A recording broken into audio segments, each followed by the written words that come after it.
नमस्कार, स्वागत है आप सभी का हिस्ट्री 360 चैनल पे। मैं रवि कुलरिया राजस्थान से। आज हम बात करेंगे आरपीएससी द्वारा आयोजित होने वाली फर्स्ट ग्रेड भर्ती परीक्षा के इतिहास विषय पेपर 2 के बारे में। बहुत सारे सवाल आपने कमेंट्स में पूछे थे, कई पर्सनल मैसेज भी आए जब मैंने कहा कि मैं ये वीडियो बनाने वाला हूँ। इस वीडियो में हम हर प्रकार की बात करेंगे कि आपके सिलेबस में जो नए टॉपिक जुड़े हैं उसके बारे में, जो आपकी शंकाएं हैं उसके बारे में बात करेंगे। आपकी इसको लेकर जो रणनीति है उसके बारे में भी बात करेंगे। आपने जो बुक लिस्ट का चयन किया हुआ है उसके बारे में बहुत सारे विद्यार्थियों को संशय है, क्योंकि नई किताबें, नए नोट्स, नए कोर्सेज लॉन्च होते रहते हैं, तो विद्यार्थियों के मन में ये हो जाता है कि हमारा मैटर पर्याप्त है या नहीं है, या वस्तुनिष्ठ किताबों के संबंध में आपके जो प्रश्न है, या इसकी तैयारी किस प्रकार से करनी चाहिए, कैसे फर्स्ट पेपर के साथ में पढ़ना चाहिए। हालांकि फर्स्ट पेपर का मैंने जस्ट इससे पहले वाला वीडियो अलग से बनाया हुआ है, वो आपको पूरा जरूर देखना ही देखना चाहिए। उसमें मैंने काफी विस्तार से सारी चीजों को क्लियर किया है पेपर 1 और पेपर 2 के बारे में, तो वो आपको जरूर देखना ही चाहिए और आपके लिए निश्चित रूप से काफी बेनिफिशियल साबित होगा। यहाँ हम किताबों की भी चर्चा कर लेंगे, क्योंकि वैसे तो मैं मान रहा हूँ कि ज्यादातर विद्यार्थी देखने वाले वो हैं कि वो काफी समय से तैयारी कर रहे हैं, जिन्होंने पिछला एग्जाम दिया है या नहीं भी दिया है तो अभी तैयारी कर रहे हैं कुछ समय से। और कुछ ऐसे विद्यार्थी भी इस वीडियो को बाद में देखेंगे कि जो जनवरी में थर्ड ग्रेड का एग्जाम देने के बाद में फर्स्ट ग्रेड की तैयारी करेंगे। संख्या उनकी कम होगी लेकिन वो भी देखेंगे, तो उन सबको ध्यान में रखते हुए हर प्रकार की मैं बात यहाँ पे रखने की कोशिश करूंगा। तो सबसे पहले आप जो एक बेसिक, आप सभी को पता है, आपकी जो सेगमेंट है, भारत के 3 भाग हो गए, प्राचीन, मध्यकालीन और आधुनिक।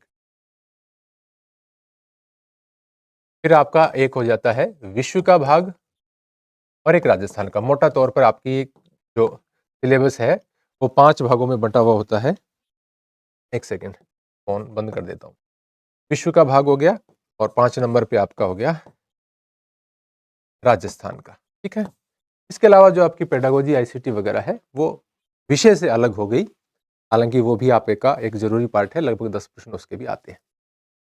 तो इन भागों के लिए देखिए, विश्व और राजस्थान की तो मोटा मोटी विद्यार्थी अलग किताब पढ़ते ही हैं, उसके बारे में हम बात भी कर लेंगे।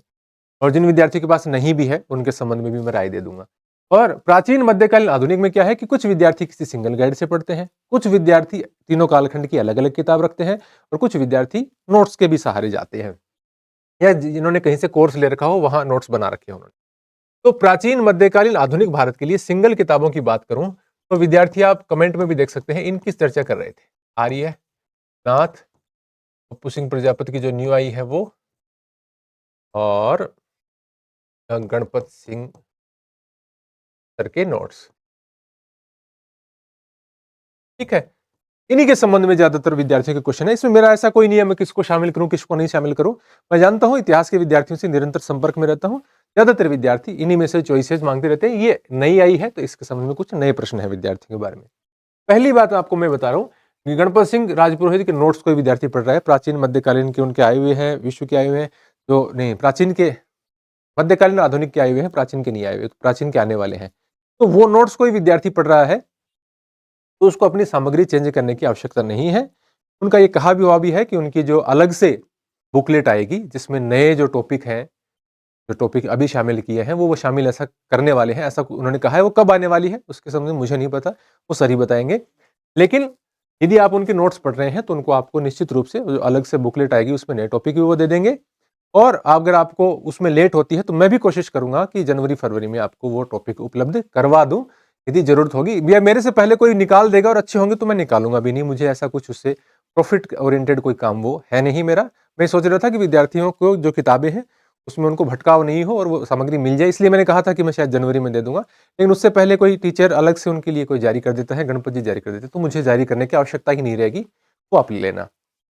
अब उसके बाद में बात करते हैं, क्या नाथ पब्लिकेशन की पिछले वर्ष जो किताब आई थी वो पढ़ रहे हैं तो उसमें कोई दिक्कत है? नहीं, पढ़ते रहो, इस प्रकार की कोई समस्या नहीं है, पर्याप्त सामग्री है, उससे ज्यादा याद होता भी नहीं है।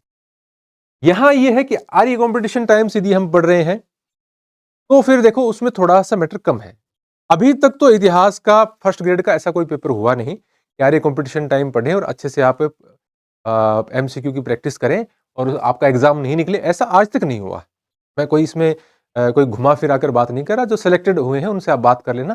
ज्यादातर विद्यार्थी आर्य पढ़ के सिलेक्ट हुए हैं, ये एक सर्वमान्य तथ्य है, हर कोई आपको इस बात को स्वीकार कर लेगा। आप पूछ के देख लेना सिलेक्टेड लोगों से भी। आर्य कंपटीशन टाइम पढ़ के लोग सेलेक्ट होते रहे हैं। सिर्फ एक संशय ये रहता है कि आरपीएससी जिस प्रकार से पैटर्न बदलती जा रही है, कोई बहुत ज्यादा कठिन बना ले तो कहीं कम नहीं पड़ जाए। देखो ये सबके मन में संशय होता है, और मैं भी आपको 100% ये नहीं कह सकता कि नहीं आप यही पढ़ते रहो और आपका काम हो जाएगा। अब देखो होने को तो चलो इनमें से भी कल को पर्याप्त सामग्री नहीं आई, लेकिन फिर भी इतनी सामग्री आने की संभावना बनती है कि आपका काम चल जाए, क्योंकि इनमें थोड़ा सा मैटर आर्य की तुलना में ज्यादा है। बस यही एक संशय है। लेकिन अभी तक का पेपर जैसे रहे हैं वैसे यदि पेपर आए, आर्य कंपटीशन टाइम और साथ में अच्छी ऑब्जेक्टिव बुक्स, चाहे तो उसमें आप हिस्ट्री 360 वाली ऑब्जेक्टिव्स पढ़ लो, और आपको कोई बेहतर लगती है तो वो पढ़ लो, उसकी हम चर्चा कर लेंगे बिल्कुल निष्पक्ष रूप से। तो उसके साथ में आप अच्छी ऑब्जेक्टिव बुक्स पढ़ रहे हैं, अच्छी प्रैक्टिस कर रहे हैं और उस चीजों को ठीक से समझ गए, तो 99% चांस ये कि भी इससे भी काम चल जाता है। अब अनहोनी कोई ऐसी हो जाए, जैसे कभी ये पॉलिटिकल साइंस में अजीब सा पेपर बना देते हैं, या फिजिक्स में जैसे एक दो बार ऐसा बना दिया, उस स्थिति में देखो कहा नहीं जा सकता, फिर तो कहीं भी संकट आ जाता है, फिर तो विद्यार्थी कुछ भी पढ़ते रहे फेल हो जाते हैं। तो वो एक समस्या है ना, बाकी इससे काम चलता आ रहा है। या आप तीनों काल की अलग अलग किताबें पढ़ रहे हैं, जैसे इसमें आप सौरभ चौबे की पढ़ रहे हो, केसी श्रीवास्तव की पढ़ रहे हो, या कोई हो सकता है पीएसपी भी पढ़ रहा हो, या मध्यकाल में सौरभ चौबे ही ज्यादातर पढ़ते हैं, है ना। तो ये सौरभ चौबे वाली दोनों किताबें, इसमें कोई केसी श्रीवास्तव ये पढ़ रहा है तो कोई दिक्कत वाली बात नहीं है। आधुनिक में मोस्टली परीक्षा वाणी पढ़ते हैं विद्यार्थी, ये किताबें भी आप पढ़ रहे हैं तो कोई समस्या नहीं है। कुछ एक टॉपिक्स जो नए जुड़े हैं उसके भी हम बात कर लेंगे, और नए जुड़े हैं वो उसमें से बहुत सारे तो ऐसे हैं जो आपकी किताबों में हैं भी, जो नहीं है एक एक दो दो टॉपिक कहीं एक आधी किताब में, वो आपको कहीं ना कहीं से उपलब्ध हो जाएंगे, कोई ना कोई तो निश्चित रूप से निकालेगा ही। तो ये आप तीनों काल के लिए ऐसे इन किताबों के जो नए विद्यार्थी देख रहे हैं उनको मैं बता रहा हूँ, बहुत सारे विद्यार्थी पढ़ भी रहे हैं, तो उनको अलग अलग कालखंड की भी लेने की आवश्यकता नहीं है। तो आप इनमें से कोई भी सामग्री चुनते हैं। अब भी बहुत सारे विद्यार्थियों का ये कहना था कि गणपत सिंह जी के नोट्स पढ़ रहा हूँ, या पीएसपी की न्यू लेनी चाहिए, मुझे कोई आवश्यकता नजर नहीं आती। लेकिन आप ये चाहते हैं कि एक जगह मिल जाए, नए वाले टॉपिक भी साथ में मिल जाए, क्योंकि उन्होंने नई किताब निकाली है तो नए टॉपिक उन्होंने साथ दे दिए हैं। तो कोई नया विद्यार्थी सोच रहा है कि कंप्लीट मिल जाए पूरा इंडियन हिस्ट्री का मैटर, तो आप ये किताब ले सकते हैं। ये इन सब की तुलना में आर्य से तो ज्यादा है ही, नाथ और गणपत सिंह के नोट्स की तुलना में भी इसमें अधिक मैटर आपको देखने को मिलेगा, क्योंकि ये नोट्स से तो इसकी तुलना नहीं हो सकती। किताब फॉर्मेट में है तो कम पेज में ज्यादा मैटर आ जाता है। सबसे कॉस्टली आपको ये पड़ेंगे, क्योंकि ये एक एक काल दो दो पार्ट के अंदर आता है। तो आपके ये सारी बुकलेट और एक्स्ट्रा बुकलेट और विश्व वाली और राजस्थान वाली सारी आप खरीदोगे तो आपका मैटर ये लगभग 2500 से ऊपर ही जाके कहीं बैठता है। तो वो थोड़ा कॉस्टली रहेगा आपके लिए। बाकी किसी को ऐसे स्पेसिंग में पसंद हो, कलर में पसंद हो, तो वो इसके साथ जा सकता है। ऐसा नहीं है कि कोई ये पढ़ रहा है तो उसको फिर और किताबें लाने की आवश्यकता नहीं, इनकी अतिरिक्त बुकलेट आएगी, उसमें नए टॉपिक आ जाएंगे। तो इनमें से कोई भी चीज पढ़ रहे हो तो आपको कोई विशेष चिंता की बात नहीं है। आर्य आप लंबे समय से पढ़ रहे हो और याद भी हो चुकी है, और आप सोच रहे हैं कि मैं पढ़ सकता हूँ, और इससे ज्यादा भी पढ़ सकता हूँ, तो वैसी स्थिति में आप इनमें से कोई दूसरा ऑप्शन ला सकते हैं, कोई दिक्कत की बात नहीं है। नए टॉपिक भी मिल जाएंगे और भी मिल जाएंगे, तो ये नए ऑप्शन आप ले सकते हैं। फिर उसके बाद में मैं बात करूं विश्व इतिहास की, तो पिछली बार तो देखो मोटा मोटी नाथ पब्लिकेशन से या अरविंद भास्कर की किताब ये ज्यादातर विद्यार्थी पढ़ते थे। अरविंद भास्कर की तो देखो हमेशा से ही बेस्ट किताब चलती आ रही है, और इसमें अधिकांश टॉपिक भी मिल जाते हैं। नए टॉपिक भी एक दो ऐड हुए हैं, वो ज्यादातर इसके अंदर मिल जाते हैं, कोई दिक्कत नहीं है। और यूं भी नए टॉपिक को देने वाली किताब तो कोई ना कोई निकाल ही देगा। उसमें कोई अच्छी किताब एक टॉपिक नहीं हो उसके कारण कभी मत छोड़ना, है ना। ऐसा नहीं है कि इस किताब में एक टॉपिक नहीं है तो मैं नहीं लूंगा, तो वो एक टॉपिक तो आपको कहीं और से मिल जाएगा, बाकी टॉपिक तो आपके अच्छे से तैयार हो रहे हैं, ऐसी किताब ले सकते हैं। इनका कोई अपडेट आएगा या नहीं आएगा मुझे कोई जानकारी नहीं है। आप इनके जो टीचर हैं, संस्थापक हैं, उनसे संपर्क करके पूछ सकते हैं कि इसका कोई नया एडिशन निकालने का विचार कर रहे हो। यदि वो सूचना देते हैं तो आती है तो अच्छी बात है, नहीं आती है तो कोई एक आध दो तीन टॉपिक है वो आप अलग से पढ़ सकते हैं, उनकी हम विस्तार से बात करेंगे। अभी राजस्थान के लिए देखो धिंदवाल पब्लिकेशन की किताब आती है, वो किताब आप पढ़ सकते हो, अच्छी किताब आती है। नाथ पब्लिकेशन की किताब आप पढ़ सकते हो। पप्पू सिंह प्रजापति की भी किताब आती है, लेकिन वो जैसे इनकी प्राचीन भारत की अलग से किताब आती थी, मध्यकालीन भारत की किताब आती थी, उस तरीके की यदि आप बड़ी किताब पढ़ सकते हैं तो कुछ वैसी ही किताब इन्होंने राजस्थान में निकाली है। निश्चित रूप से हर एग्जाम में उससे ज्यादा प्रश्न आ रहे हैं। आपको लगता है, देखो किताब का चयन इस हिसाब से भी नहीं करना चाहिए कि इसमें से कितने क्वेश्चन आ रहे हैं, बहुत अधिक, यानी कुछ प्रतिशत एक्स्ट्रा क्वेश्चन यदि आ रहे हैं लेकिन आपको ये लगे कि इसे याद नहीं होगी तो वो नहीं चयन करनी चाहिए। आपको लगे कि नहीं मैं अतिरिक्त मैटर पढ़ सकता हूं, मुझे ज्यादा प्रश्न मिलने वाली किताब चाहिए, तो आप वो वाली किताब ले सकते हैं, उसमें कोई दिक्कत वाली बात नहीं है। लेकिन इसके अलावा भी राजस्थान से संबंधित आपके पास कोई और किताब है, अब आप इसमें ऑथेंटिक मुझसे पूछेंगे तो ऑथेंटिक कोई एक किताब नहीं है जिससे प्रश्न आते हो, 3-4 किताब है जिनसे मोटा मोटी प्रश्न आते हैं। उतनी किताबें पढ़ना आसान तो है नहीं, बताने को तो मैं भी बता दूंगा, और कोई नाम लिखते हैं तो हम भी लिख सकते हैं, लेकिन ऐसा है नहीं। आप इनमें से कोई किताब पढ़ोगे, आपका लगभग काम चल जाएगा। इनमें आप अपने जो अभी वर्तमान में राजस्थान का सिलेबस है अपनी भर्ती का, उसके अकॉर्डिंग टॉपिक चिन्हित करो और वो पढ़ लो। अब जो आप किताबें पढ़ रहे हैं उसके अंदर आर्या में थोड़े कम टॉपिक है, अभी नए वाले टॉपिक आप देखेंगे तो ज्यादातर आपको नहीं मिलेंगे, लेकिन अब नए टॉपिक वाली मैं बात कर लूं, फिर हम ऑब्जेक्टिव की भी बात कर लेते हैं साथ साथ। ऑब्जेक्टिव में देखो, इन 4 पार्ट के लिए मैंने खुद ने निकाली हुई है। कुछ में से जो नए टॉपिक जुड़े हुए हैं उसमें से ज्यादातर टॉपिक तो नए वाले हैं। क्यों? क्योंकि जो असिस्टेंट प्रोफेसर के सिलेबस में है वो तो मेरे पहले से शामिल किए हुए हैं। उसके अलावा कुछ एक आध टॉपिक है, जैसे मध्यकाल में कोई कमी नहीं है, उसमें सारे कंप्लीट है। आधुनिक में एक टॉपिक, दो टॉपिक है, 1.5 टॉपिक है, ऐसा कुछ कम है। प्राचीन में 1-2 टॉपिक कम है। इस प्रकार से 1-1, 2-2 टॉपिक जो नए जुड़े हैं और सामान्य तौर पर किताबों में नहीं होते वो कम हो सकते हैं, बाकी 95% सिलेबस इसके अंदर है। तो बहुत सारे विद्यार्थी ये कह रहे थे कि हिस्ट्री 360 वाली जो ऑब्जेक्टिव किताबें हैं, क्या उनका कोई नया एडिशन आएगा ऑब्जेक्टिव का? तो देखिए, इस भर्ती के लिए कोई नया एडिशन निकालने का मेरा विचार नहीं है, ऐसा कोई विचार नहीं है कि अभी तो मैं उसके लिए कोई प्रिपरेशन भी नहीं कर रहा निकालने के लिए। अभी कुछ किताबें हैं मार्केट में, प्राचीन हो सकता है जल्द ही निपटने वाली है और मेरी कम ही इच्छा है उसको और छपवाने की। अब उसका फिर मैं मई जून की छुट्टियों में ही कोई नया काम करेंगे, कुछ ऐड करेंगे, आपकी परीक्षा हो जाएगी जून जुलाई में, उसके प्रश्न ऐड करके ही मेरा कोई नया एडिशन निकालने का विचार है। क्योंकि अभी सिर्फ देखो, मैं चाहूं तो इसका क्या, पिछले एग्जाम में आए कुछ प्रश्न शामिल कर दूंगा, 5-7 टॉपिक शामिल करके मैं नई किताबें निकाल दूंगा, 4 अच्छे से बेच दूंगा, थोड़ा सा बोल के भी बेच देते हैं लोग। देखो, मैं कह दूंगा नहीं अब ये पढ़ो, इसमें बहुत बदलाव, अच्छा चेंज आपके लिए। कुछ बातें विद्यार्थी मान लेते हैं शिक्षकों का, वो तो ये मानते हैं कि सारे शिक्षक अच्छे ही हैं, हमारे भले की बात करते हैं, लेकिन जब आदमी का खुद का प्रोडक्ट आ जाता है तो उसकी सोच प्रभावित हो जाती है। मैं भी उसमें शामिल हो सकता हूँ। तो मैं क्यों नहीं निकाल रहा, सिर्फ इसी का रीजन यही है कि 2-5% बदलाव के लिए जितने विद्यार्थियों ने, राजस्थान के जो संघ से तैयारी करने वाले अधिकांश विद्यार्थियों के पास ये ऑब्जेक्टिव किताबें हैं, अब वो सारे ये सोचने लग जाएंगे कि नई किताब लेनी चाहिए, नहीं तो उसका पैसा लगाने का कोई मतलब नहीं है। इससे ज्यादा मैं ये कोशिश करूंगा कि जो नए टॉपिक आए हुए हैं उनकी मालिक से बुकलेट निकाल दूंगा 100-150 रुपए की। क्यों फिर आपको 4-5 किताबें अलग खरीदनी पड़े? इसलिए मैं नहीं निकाल रहा। उसमें 95% आपका मैटर कवर है, जैसे मध्यकाल में तो 100% कवर है। तो आप हिस्ट्री 360 की 4 ऑब्जेक्टिव, यदि आपको पुराने क्वेश्चन भी चाहिए और नए क्वेश्चन भी चाहिए, दोनों प्रकार के क्वेश्चन और ऑथेंटिक किताबों से व्याख्या चाहिए, तो आप ये किताबें ले सकते हैं। सिर्फ आपको पुराने ही क्वेश्चन चाहिए, पुराने एग्जाम्स में जितने स्टेट्स में आए हुए हैं, तो आप अप्पू सिंह प्रजापत वाली किताब भी ले सकते हो, या आप जो यूथ कंपटीशन टाइम वाली किताब है वो भी आप ले सकते हो। आपने कोई किताब ले ली है और आप ये सोचते हैं कि नहीं अब तो सर ने अपनी वाली बता दी, तो हम वो ही नहीं, आप वो पढ़ो, कम से कम वो तो पढ़ो। अगर आपको लगे कि इसको पढ़ने के बाद में भी आपके पास गुंजाइश बचती है हल करने की, तो आप हल करो। नहीं तो देखो, किताबें इकट्ठी करने से कुछ नहीं होता, किताबों को पढ़ना पड़ता है, प्रश्नों को सॉल्व करके देखना पड़ता है, रिवाइज करनी पड़ती हैं चीजें, तब अच्छा होगा। अगर मैं कह दूं ये किताब बहुत अच्छी है, वो किताब बहुत अच्छी है, और आप नई बदल के लिए आए, तो पहले जो है वो तो पढ़ के देखो। काम पढ़ने से होगा, सामग्री चयन का इतना असर नहीं पड़ेगा कि कोई रात दिन का फर्क आ जाएगा। फर्क पड़ता है बार बार पढ़ने का, चीजों को समझने का, अंडरस्टैंडिंग का, प्रैक्टिस का, उसका फर्क पड़ता है। तो यहाँ ऑब्जेक्टिव किताब ले सकते हैं। विश्व इतिहास की भी ऑब्जेक्टिव किताब आपको मिल जाएगी। राजस्थान में ऑब्जेक्टिव किताब आप देखें तो देखिए, एक तो नॉर्मल चलती सभी एग्जाम के लिए, दिशा 2020 नहीं, अभी जैसे नाथ पब्लिकेशन की नई एक किताब आने वाली है राजस्थान के लिए, या फिर आपके पास दिशा है तो दिशा से अभ्यास कर लो। वैसे आजकल प्रश्न कुछ ऐसे पूछ रहे हैं राजस्थान के अंदर कि पुराने प्रश्नों का बहुत ज्यादा कोई लेना देना नहीं बचता है, लेकिन फिर भी कुछ प्रैक्टिस के लिए आप किताबें देख सकते हैं। ये बात हो गई। अब जो नए टॉपिक ऐड किए हैं, वो मैंने यहाँ पे लिख रखे हैं डायरी के अंदर।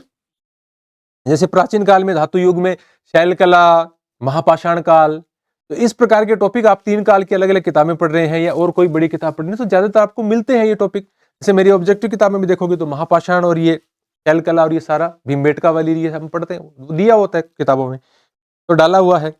और सिकंदर का आक्रमण, ये मुश्किल से 1 पेज का, यानी इसके नोट्स बनाए तो मुश्किल से 1 पेज का मैटर है कि किन किन भारतीय राजाओं ने उसको चुनौती दी और प्रकार की कुछ बातें हैं। तो वो 1 पेज का मुश्किल से मैटर है, यदि अलग से कोई देना चाहे तो आपको मिल जाएगा। टेलीग्राम पे मैं जब बनाऊंगा तो डाल दिया करूंगा। फिर उसके बाद में प्राचीन भारत में धार्मिक प्रथाएं ज्यादातर चीजें मिल जाती है, मंदिर वास्तुकला, मूर्तिकला। अब अलग अलग जो काल है, जैसे गुप्त काल, मौर्य काल, उनके काल की अलग अलग तो आपको ज्यादातर किताबों में दी हुई मिल जाती है। बाकी आपकी किताब में नहीं भी हो, बाकी अगर 3 काल की 3 किताब पढ़ रहे हैं तो आपकी किताब में मिल जाएगी। तो मंदिर की अलग निर्माण की शैलियां हैं, है ना, वो तीनों प्रकार की शैलियां, उसके कुछ जो प्रसिद्ध मंदिर हैं उनकी क्या विशेषताएं हैं, उसके संबंध में आपको पढ़ लेना है। ये भी कोई थोड़ा सा समझने वाला टॉपिक है और कुछ किताबों में मिल जाता है, कुछ में नहीं मिलता। अभी नई जो आएंगे देखो उनमें तो वो लोग देंगे ही सब।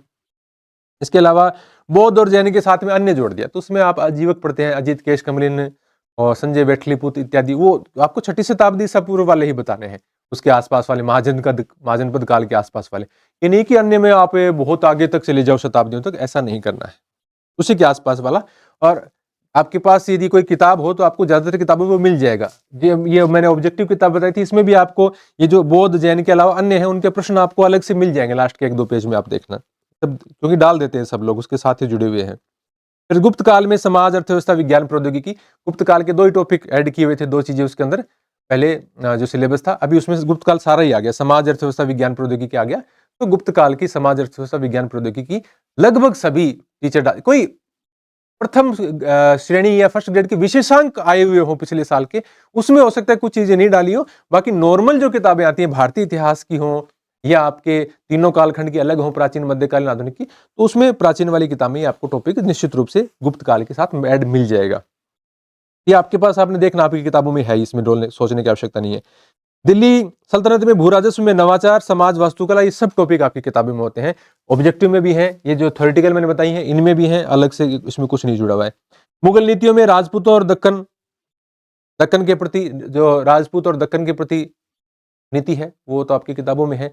आपके तो ये राजस्थान वाले में भी राजपूतों वाला मैटर तो उसमें भी आ जाता है, और दक्कन के प्रति भी नीतियां आपकी उसके अंदर समाहित रहती है। आपकी किताबों में ऑलरेडी ये मैटर है, सभी में है जो मैं बता रहा हूँ, आपको कोई सोचने की आवश्यकता नहीं। दक्कन में क्षेत्रीय शक्तियां, ये पिछली बार टॉपिक नहीं था, इसमें आपको विजयनगर और बहमनी पढ़ना है, लेकिन ये किताबों में आपको मिल जाएगा। आपकी जो मध्यकाल की किताबें हैं उसमें मिल जाएगा, हमारी जो ऑब्जेक्टिव किताब है उसमें मिल जाएगा, क्योंकि असिस्टेंट प्रोफेसर का टॉपिक है। तो अपने राजस्थान में असिस्टेंट प्रोफेसर के सिलेबस में पहले से है ये बहमनी और विजयनगर साम्राज्य, ये आपको दिया वो मिलता है, कोई दिक्कत वाली बात नहीं है। फिर उसके बाद में आधुनिक में बात करें तो ब्रिटिश नीतियों में जोड़ दिया, आर्थिक के साथ में प्रशासनिक, सामाजिक और सांस्कृतिक जोड़ दिया। आर्थिक नीतियां तो थी, आर्थिक नीतियों का चैप्टर आपको किताबों में मिलता है, मैंने भी ऑब्जेक्टिव में डाला है। सामाजिक सांस्कृतिक में देखो कुछ तो आपके किताबों में वैसे ही कवर होती हैं, क्योंकि उन्होंने जो सुधार किए, सती प्रथा पर रोक लगाई, विधवा पुनर्विवाह वाला हो गया, कानून हो गया, या शिशु हत्या पर प्रतिबंध, नरबली पर प्रतिबंध, इस प्रकार की जो थी वो तो सारी चीजें आई गई। इसके अलावा जैसे कुछ कला के क्षेत्र में कोई सुधार हुआ हो, राजा रवि वर्मा की कला है या रविंद्रनाथ टैगोर का जो साहित्य है, उसके प्रभाव से ही, पाश्चात्य प्रभाव से ही तो वो चीजें जुड़ी हुई हैं, तो वो सारी हैं। या बाकी हम पढ़ते हैं रेलवे का, डाक का, टेलीग्राफ का, उसका क्या प्रभाव पड़ा है, वो सारी चीजें हैं। और अंग्रेजी शिक्षा वगैरह मैकाले वाले, ये हम सारी चीजें आती हैं चीजों। और कोई नई किताब आएगी, छोटी मोटी किताबें निकालेंगे, देखो आप, कई गणपत जी तो कह रहे थे और भी टीचर्स निकालेंगे, या पीएसपी की किताब कोई दोस्त ने ले ली हो तो उससे आपको एक आध टॉपिक देखना हो तो देखने को मिल जाएंगे, यदि आपको कुछ अलग से देखना हो। तो इसमें से भी ज्यादातर चीजें आपकी किताबों में ऑलरेडी दी हुई मिलेंगी।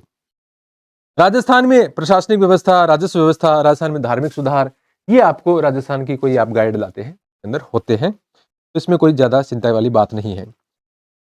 विश्व में बात करें तो 2 महायुद्धों के बीच का विश्व। अब 2 महायुद्धों में आपके पहले सिर्फ नाजीवाद, फासीवाद आता था। अब आर्थिक मंदी, आर्थिक असिस्टेंट प्रोफेसर के सिलेबस में पूछी जाती है, तो मैंने भी किताब में डाली हुई है ऑब्जेक्टिव में, और भी किताबों में आपको मिल जाएगी। आर्थिक मंदी कोई चिंता नहीं है। और जापान में सैन्यवाद, साम्राज्यवाद है, या स्पेन वाला जो युद्ध है, गृह युद्ध हुआ स्पेन में, राष्ट्रसंघ की विफलता है, नाजी सोवियत आक्रमण संधि है, इस प्रकार की कुछ चीजें हैं। वो 2-1 पेज का मैटर है, 2-3 पेज का मैटर। वैसे तो विस्तार तो करने को किसी चीज का कितना भी कर दो, किसी कालखंड का, लेकिन 2-4 पेज का मुश्किल से मैटर है, जिसके अंदर ये सारी चीजें आपकी आ जाएंगी। मंदी, नाजीवाद, फासीवाद के अलावा, ये तो वैसे ही किताबों में होती है। इसके अलावा जो मैटर है वो मुश्किल से 2 से 3-4 पेज का है, और जो आराम से आपको नई जो किताबें आएंगी उसके अंदर मिल जाएगा, नहीं तो मैं उपलब्ध करवा दूंगा। उसके बाद में अब उपलब्ध करवा दूंगा मतलब मैं ऐसा नहीं है कि मैं आज ही लगाऊं उसमें, मेरे को जनवरी में समय मिलेगा, तो जनवरी फरवरी तक मान लो। कोई विद्यार्थी हर 5वें-6ठे दिन मैसेज करते हैं कि सर आपने बना दिया क्या, बना दिया क्या। इसके बाद में आपके शीत युद्ध, सोवियत संघ का विघटन, ये सब किताबों में, ये जो मैंने विश्व की किताब बताई इनमें सब में है। ऑब्जेक्टिव में भी मैंने डाला हुआ है क्योंकि असिस्टेंट प्रोफेसर में आते हैं टॉपिक ये आपके दिया हुआ है। ये एक नया टॉपिक है, नए रुझान व चुनौतियां, उदारीकरण, वैश्वीकरण, सामाजिक और पर्यावरणीय जो मुद्दे हैं, ये नया टॉपिक है। और वैसे तो ये बहुत विस्तृत है, इसमें तो कोई अंत नहीं है, इसकी चाहे किताब लिख दो, लेकिन फिर भी 10 से 20 पेज के अंदर एक इसका अच्छा टॉपिक तैयार हो सकता है, 15 पेज के आसपास है। और अगर किसी किताब का नई का अपडेट आया तो मैं आपको बता दूंगा, रिव्यू कर दूंगा चैनल के ऊपर। और नहीं, मेरे पास ऐसी 4-5 किताबें हैं जिनके अंदर ये मैटर दिया गया है, ऑथेंटिक किताबें, उनसे मैं नोट्स बना के देने की कोशिश करूंगा। और जो आधुनिक भारत था उसके अंदर स्वतंत्रता की ओर और भारत का विभाजन, अब स्वतंत्रता की ओर वाली चीजें तो हम सारी पढ़ते ही हैं, जो भारत का आजाद करने के लिए जो भी प्लान बने, जो चीजें चली, वो सारी आपकी किताबों में है, और हम इसको दिए बिना भी पढ़ते हैं। और विभाजन की ओर, इसमें सिर्फ भारत का विभाजन जो है उसके संबंध में